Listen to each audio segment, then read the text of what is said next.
Hello and welcome back to another episode of Put the Guidebook Down, the place where we talk about travel beyond the Pinterest boards and bucket lists. Today, I am joined by someone who actually lives the life most people only talk about.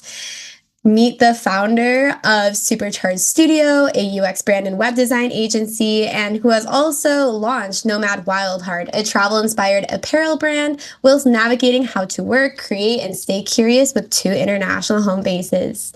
He's been to over 40 countries, and with these two businesses has a full passport, needless to say. Welcome, Niv. Thank you for joining me.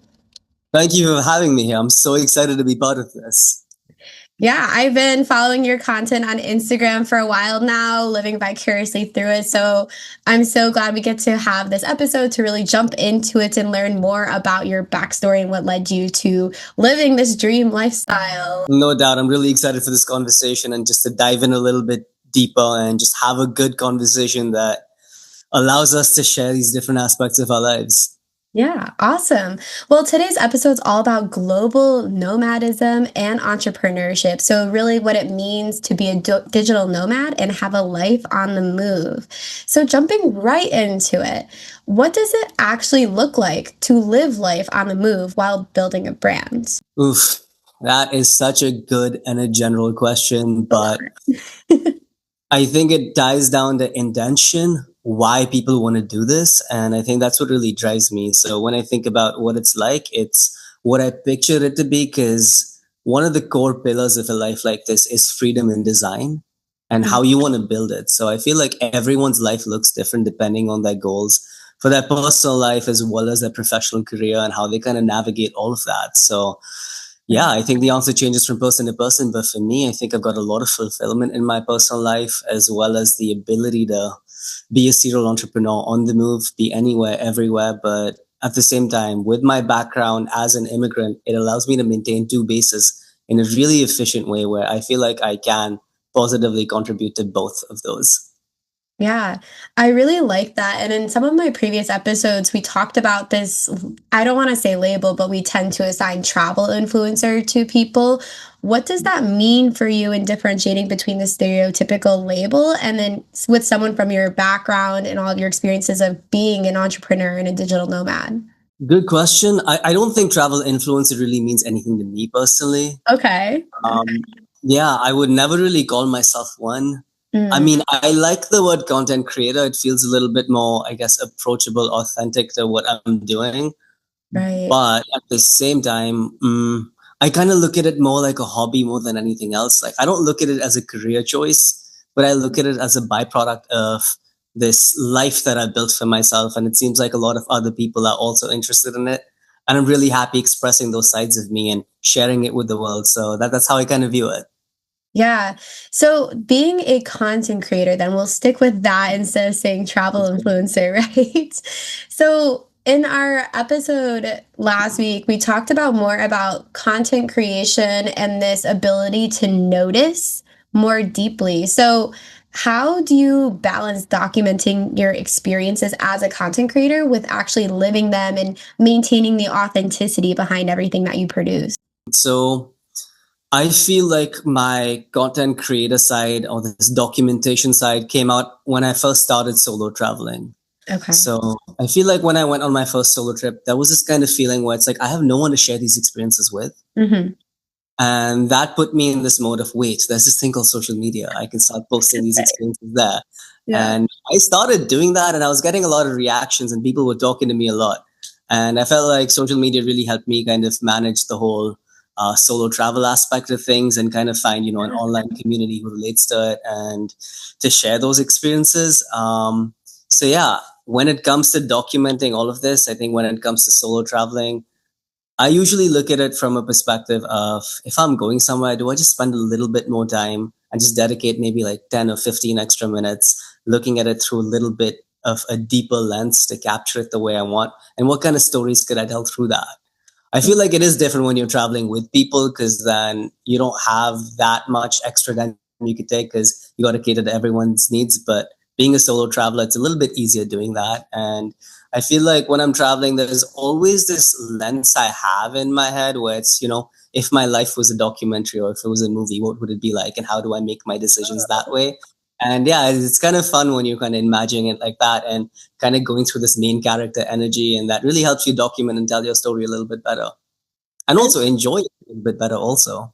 Yeah, I really like that. That's a first for me is taking the step back and think about as a documentary. I think it really goes back to what you're saying in terms of storytelling. And that's always Hmm. something that's been very interesting to me as well. When we first started talking about this, I was telling you I like the whole idea of amplifying people's stories and experiences and the whole storytelling side of travel. So I'm gonna have to try that next time on my next travels. Think about it as the documentary side and how it's going to be perceived by me and those watching it. 100%. Yeah. Because then, yeah, you're really dabbing into storytelling mode as well as like being the director at the same time. And yeah, with our phones in our hands, it's so easy to do that now.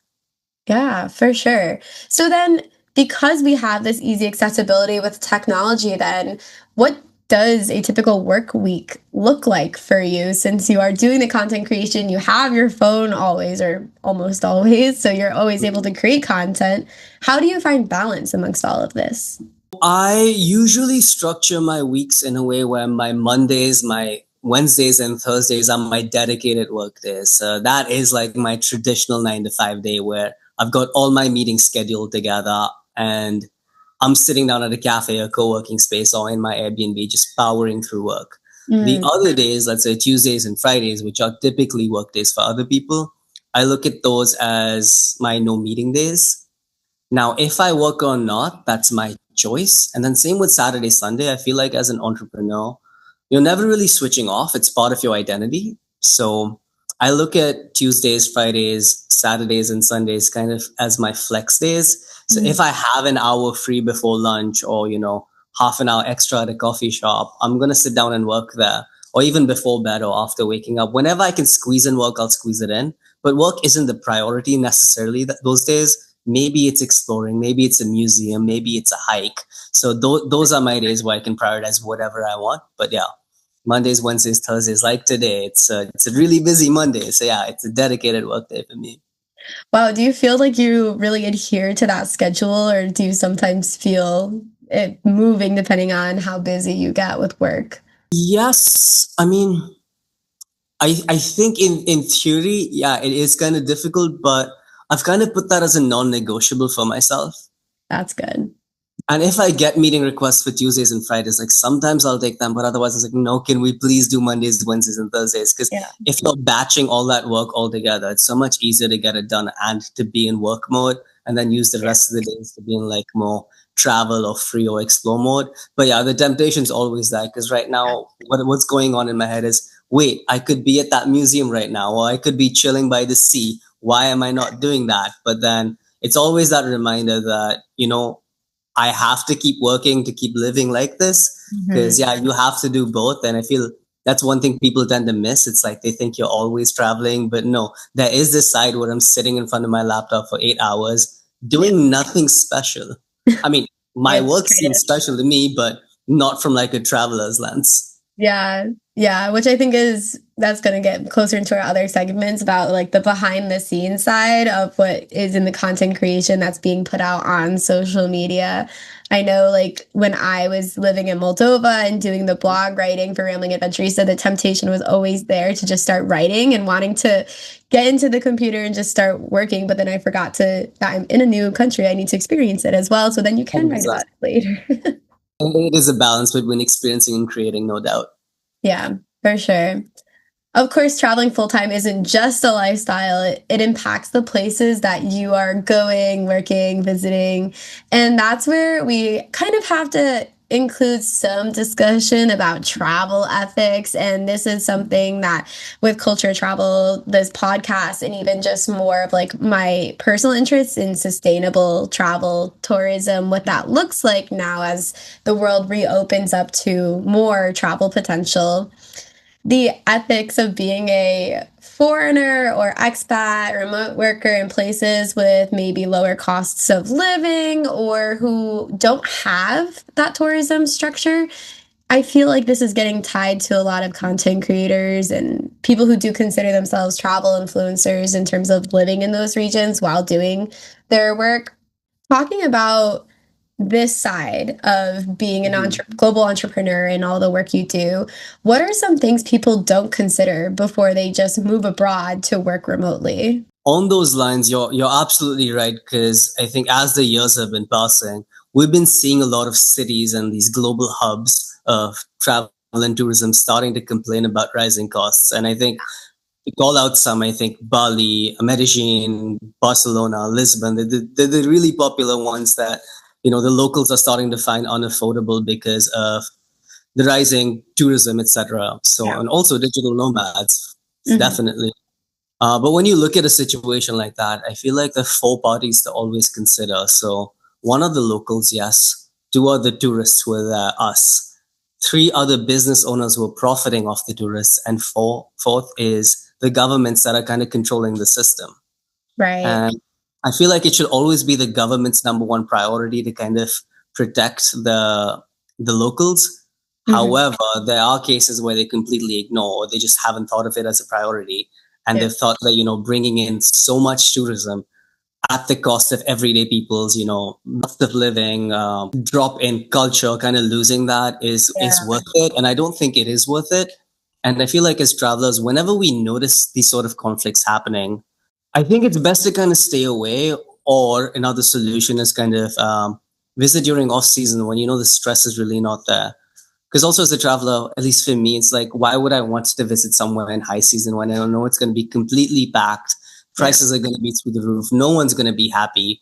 Like, let's say I'm going to Trevi Fountain in, I don't know, September, August. Like, I know it's going to be packed and I'm going to see more Yeah. people at monuments. So just kind of stay away from those kinds of spots. So travel at a time of year when it is kind of off season. And next is also try to support local as much as possible. Like, pick that local coffee shop, or when you're going through a description on Airbnb, you can easily tell if it's going to be managed by like an agency or like one of those big ass condo buildings that are just dedicated for for travelers and long term whatever digital nomad stays. Look for those guest houses that are run by people who use words like, okay, welcome to our home, or Mhm. my wife and I will help you stay here, etc.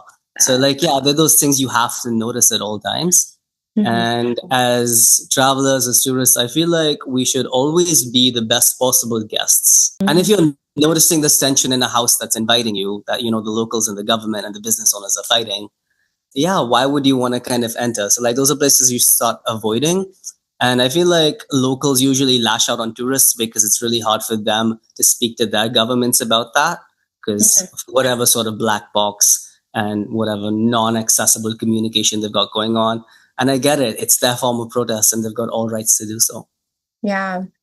Yeah, you hit my next question as well in terms of what are some of the signs and cues that maybe not people who are going to go the digital nomad route, but people in general to be a more ethical tourist should look for in making those bookings and making those travel decisions. I like the point about visiting off season. Mhm. I think it's also good, as you said, because it's going to be less crowded, but we also find that prices are better because some of the locals relying on the tourism can then have that income still there when you're going off tourism season. But I'm not going to get full into the ethics of it because I know, like, as someone who lived in Mhm. Indonesia, everyone always goes, "Oh, Bali." I'm like, no, no, no. Like, I didn't go that route. I stayed somewhere else. And actually, my whole research was about what laws are in place for Indonesian's government Mhm. for supporting culture preservation, language preservation, with the increased support and drive for tourism. Okay, And that's amazing. I was shocked to learn that there are none. So this was the whole point of my research was how the government can find ways to take action with this to make sure that Mhm. the tourism is still being sustainable and ethical and the locals can still live there and it's not just becoming a foreign spot within Indonesian culture for all the digital nomads. But it's as you said, it's like it's a lot to unpack. There's a lot of cues and words that we can choose as travelers to help do our duty or role in making ethical tourist decisions. That is true. That is true. Especially in a case like Indonesia or even Bali in specific, you're seeing the government selling land to foreign investors. So at that point, it's like, who do you hold responsible? Because your government is acting against your own interests at that point. So yes, I feel like, of course, every party has to kind of be involved, but I don't think the business owners who are profiting off are really held to that standard. But again, as consumers, we need to ethically also consume the kind of services we need, right?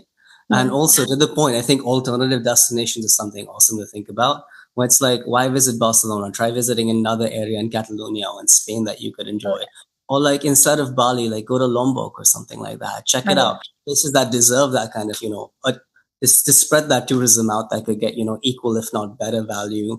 And also, don't always go to the digital nomad hotspots. There are other places that are calling you, or the countries which have set up digital nomad programs to attract people, and they're actively calling for that. So that's another way to look at it. And yeah, alternative travel is always fun. Like right now, I'm in Tunisia, and that's a really underexplored country. So I love exploring those hidden gems. And in a great way, I'm also using my platform to tell other people about that country to help bring that sort of attention over here. So that's how I'm kind of looking at things also as I begin to travel more and more and more.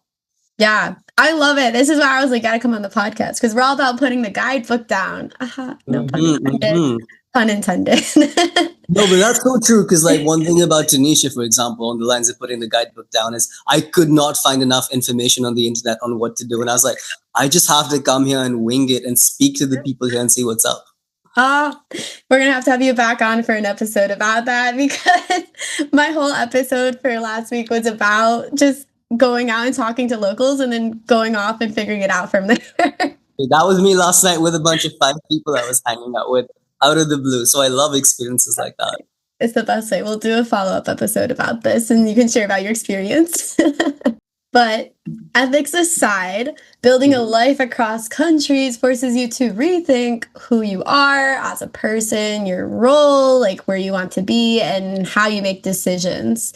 So we're going to now shift a little bit to talking more about how living across cultures for someone like you who has 2 international kind of homes shapes your creativity, identity, and business mindset. So how have different cultures shaped who you are as a person, the content you create, and the business choices you've made along the way? Okay, so to answer that one, we'll have to scroll back to identity because I think that is so important to me, especially from my immigrant roots. So I was born and raised in India till I was 18. And the way I kind of look at that is India, if I'm a tree, India is the roots. And when I was 18, I moved to Canada, and those are kind of like my branches. So yeah, India was the life that was given to me, and then Canada was the life I built as an adult. So I think those two have shaped such an important part of my identity. And then after that, when I started working in Canada, and I think had the ability to start my business, that gave me the opportunity to become a digital nomad.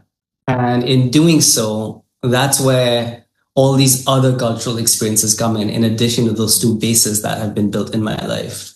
So when it comes to these business choices and cultures affecting it, I feel like the number one way that's kind of affected in my career is through creativity and technology. So if we talk about creativity, I always like to use different cultures as inspiration for the design projects I'm working on.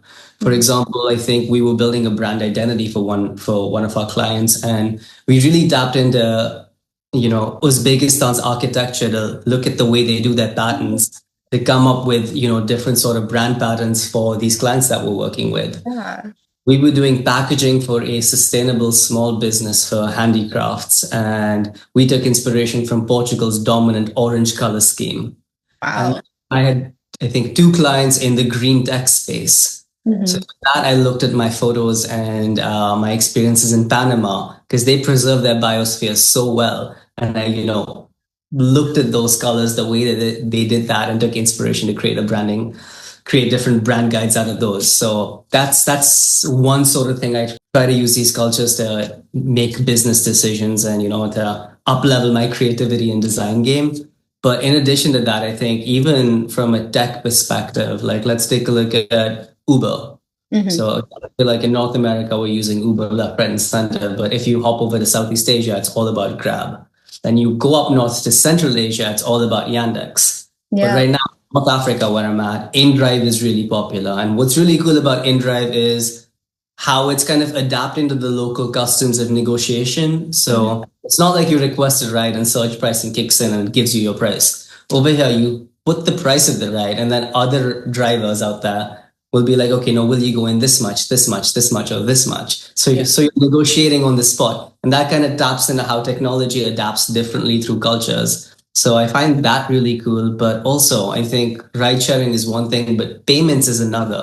Whereas I think like in the US, it's like you give your card, then you sign on the check, and then you manually add the tip. But in a lot of places, it's Apple Pay. But in India and China, it's usually you scan a QR code to pay. So, at the end of the day, everyone's paying, but it's through different uses of tech, left, right, and center. So I feel like seeing those sort of patterns kind of helps me take inspiration from them and better the way I do my designs and the way I build technology.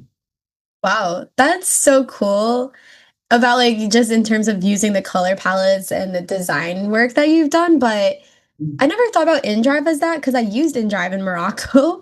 And Right? yeah, yeah, I did with my friends who were living there and they were explaining it to me and I never fully understood what you just explained. I was like, "Oh, you like bargain." Like, okay, okay, that's different. But now it makes sense with the way you explained it in terms of kind of the cultural way people would normally haggle in a market over there. It's doing the same thing with the rides. Wow. Exactly, exactly. And that's what I find it so cool. It's like how different countries provide the same service in so many different ways just because they're adapting to their culture. And I think that's really cool. Yeah.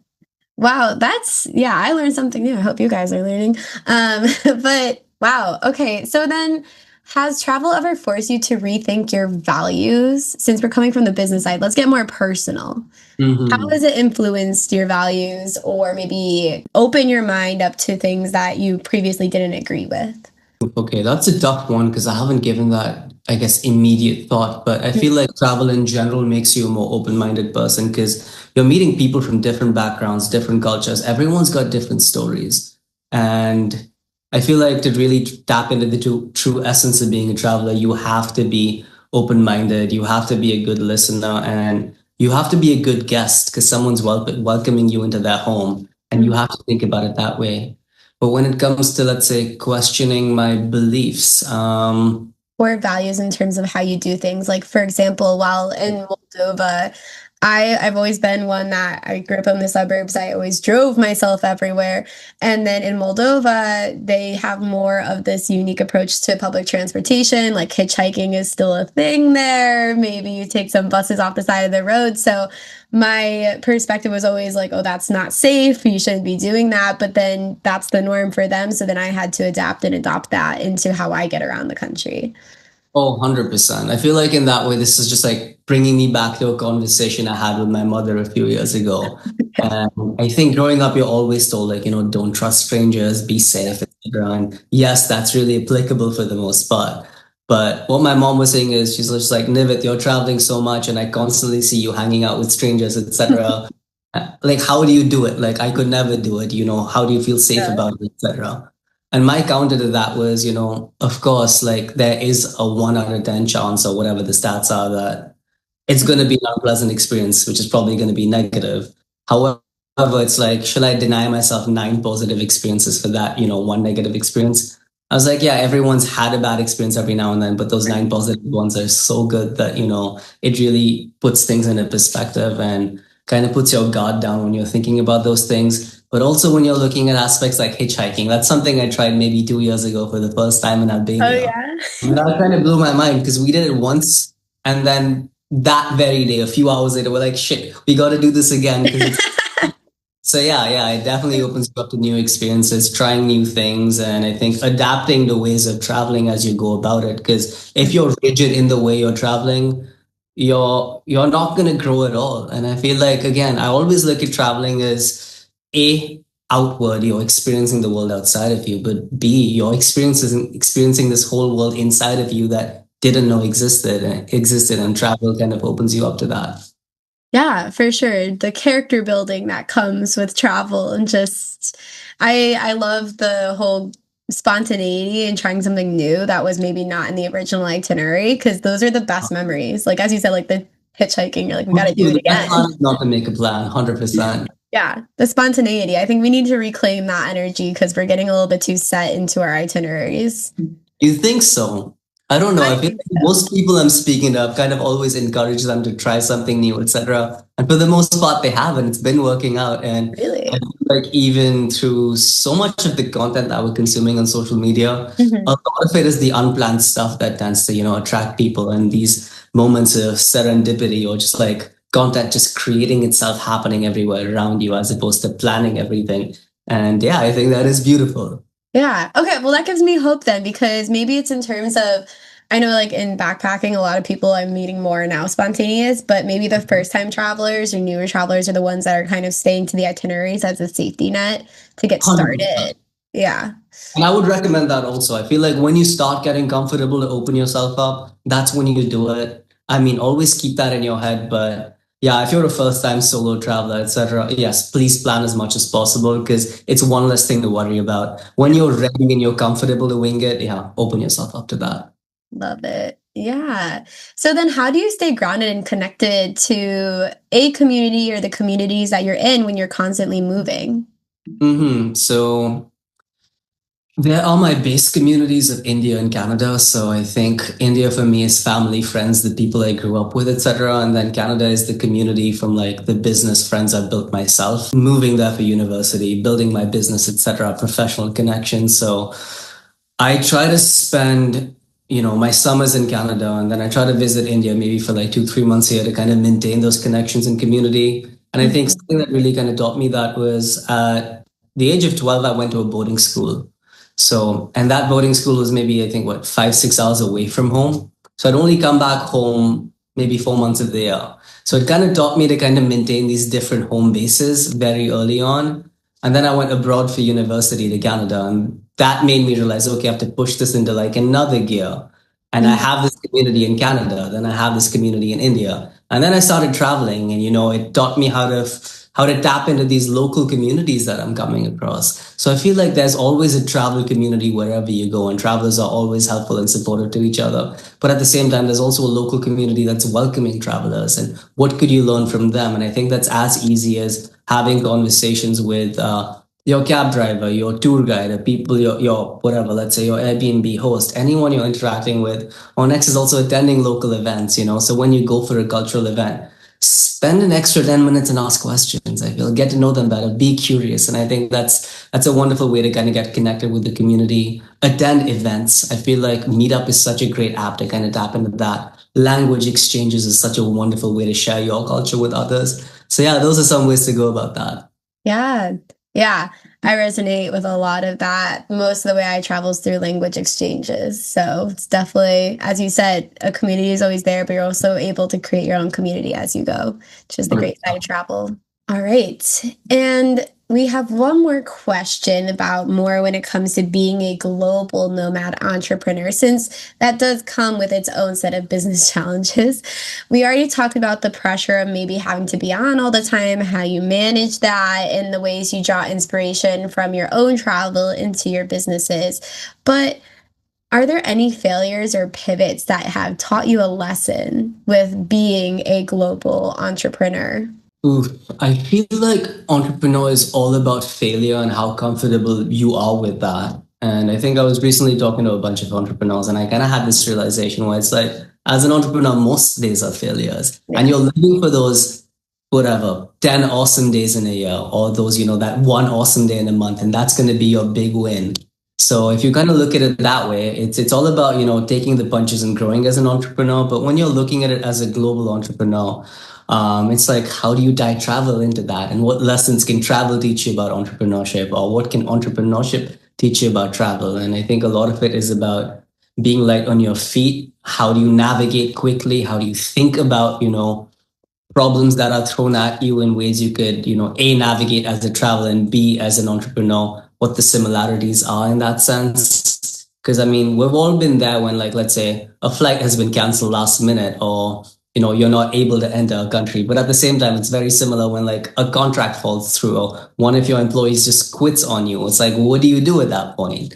Yeah. And yeah, I feel like being a global entrepreneur as a digital nomad, sometimes you got to manage both of these problems together. So I feel like, yes, it is something.